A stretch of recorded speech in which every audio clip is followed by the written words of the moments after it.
Russell Laboratories, taga-Litlit, Silang, Cavite.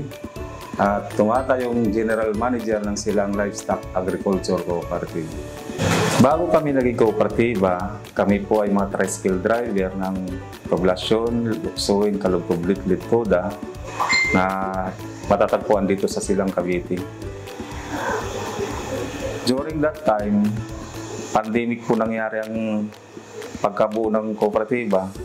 Nag-offer ang Municipal Agriculture Office ng isang pares na biik na native sa bawat presidente ng TUDA.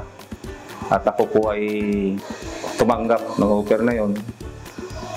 At simula noon, naparami namin, nag-start yung namin idea magkaroon ng mag-ambag-ambag, yung mga willing tumulong at bumuo ng isang kooperatiba. During 2020, 16 members lang na tricycle driver ang nag-aambag-ambag ng panahon na yun para sa pagkain ng biik. At 2021, dumami po siya bigla, napanak na namin. Noong year 2021, September 2021, na-registered po ang aming kooperatiba sa Cooperative Development Authority na may 16 all tricycle drivers founding member. At simula noon, yung nagpatuloy yung native, at later on, 2022,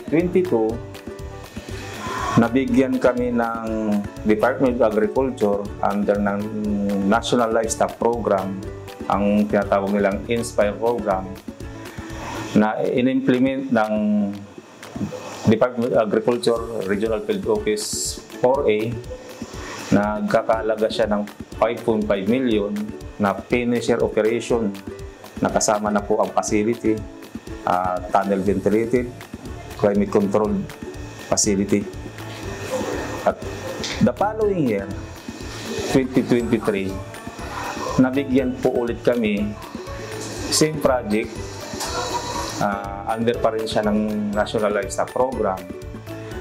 In-implement po ng Agricultural Training Institute, Calabarzon, yung 30 sow level swine multiplier and techno-demo farm na nagkakahalaga naman po ng 10 million.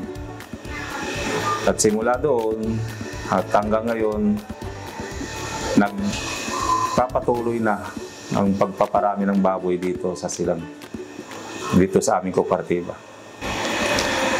During 2022, bigla na lang pop up sa Facebook account ko yung tungkol sa ITCPH, yung International Training Center of Pigas Banri, na mayroon silang webinar series na ang pamagat, bakit nga ba native? Naging interesado po ako doon dahil nung panahon na yon may alaga na kami na mga native. Kaya nag-attend po ako doon. Yun po ang kauna-unahan kong inatinan sa ITCPH na training.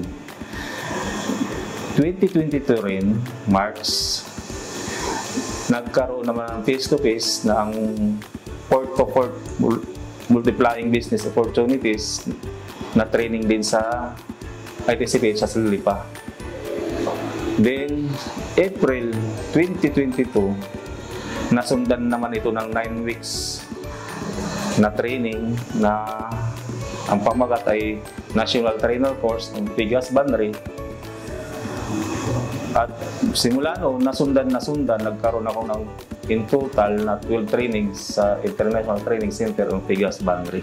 Papasalamat kami sa local government unit ng Municipal Agriculture Office, kundi dahil doon sa dalawang bulinggit na native pig, nakapagsimula kami sa International Training Center ng Pigas Banri sa tamang kaalaman na nakuha o nalaman ko mula sa mga training na tinan ko sa kanila sa Department of Agriculture, Regional Field Office, Region 4A, doon sa project nilang finisher operation, sa Agricultural Training Institute doon sa 10 million project nila ng 30 sow level swine multiplier and Techno Farm. Ito ay napakalaking tulong sa aming kooperatiba na biglang-bigla ka talaga kaming umusbong. Biglang lumaki ang co-op. Paramihin natin ang ating pagkain, ang source ng pagkain, para hindi na tayo naasa pa sa iba. Sa community, tangkalikin po natin ang sarili natin.